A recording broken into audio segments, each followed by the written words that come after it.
बकरी फार्मिंग में कामयाबी का एक ही असूल, एक ही राज है जो 90% लोग नहीं जानते और गलती करते हैं। फिर कहते हैं कि इस बिजनेस में प्रॉफिट नहीं है, मुनाफा नहीं है। ये असूल क्या है? ये असूल है चराई। आप जानते हैं कि फार्मिंग में 60 से 70% जो अखराजात होते हैं वो खुराक के होते हैं, फीडिंग के होते हैं। अगर आपने इन अखराजात को चराई की मदद से कम कर लिया तो यकीनन आप कामयाब हैं। याद रखें कि बकरी फार्मिंग में कामयाबी महंगी फीड, महंगी खुराक खरीदने का नाम नहीं है, बल्कि अगर आपको अच्छी चराई मिल जाती है और अच्छी चराई करवाने में आप कामयाब हो जाते हैं तो आपने यूं समझें कि बकरी फार्मिंग की आधी जंग जो है वो जीत ली है। चराई के न सिर्फ ये कि आपकी फीडिंग कास्ट जो है, खुराक का जो आपका खर्चा है वो कम होता है, बल्कि बकरी की सेहत भी इस पर ठीक रहती है। जब बकरी रोजाना चहलकदमी करेगी, चले फिरेगी, बकरी पे चर्बी भी कम आएगी, बकरी का मैदा भी ठीक तरीके से काम करेगा, बकरी का हाजमा भी ठीक रहेगा।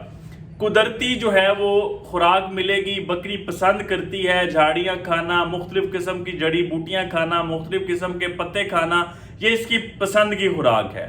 इससे बकरी की सेहत भी ठीक रहती है। याद रखें, जितने आप कुदरती वसाइल जिन पे आपकी कास्ट, आपका खर्चा कम हो, वो आप पैदा कर लेंगे, उतना आप कामयाब हो जाएंगे। जब आप खरीदारी भी महंगी करेंगे, ऊपर से खुराक का खर्चा भी आप महंगा करेंगे, फिर जब आप जाएंगे जानवर को सेल करने, फरोख्त करने, फिर आप कहेंगे कि हमें तो जानवर महंगा पड़ा है, हमने खुराक का भी इतना खर्चा कर लिया है, लेकिन बाजार में उसका उतना मूल्य नहीं पड़ रहा, रेट नहीं लग रहा। एक ही असूल याद रखें, जब आपने जानवर पाला और आपने उसे गोश्त के रेट यानी कि फटे वगैरह कसाब को सेल किया, कसाब ने आपसे खरीदा, अगर आप इस सूरत में भी प्रॉफिट में हैं, आप मुनाफे में हैं, यानी कि कोसी के रेट पे भी आपने अगर मुनाफा कमा लिया, आप कुर्बानी की ईद पे या वैसे जानवर सेल करते हैं, आप कभी भी घाटे का सौदा नहीं करेंगे।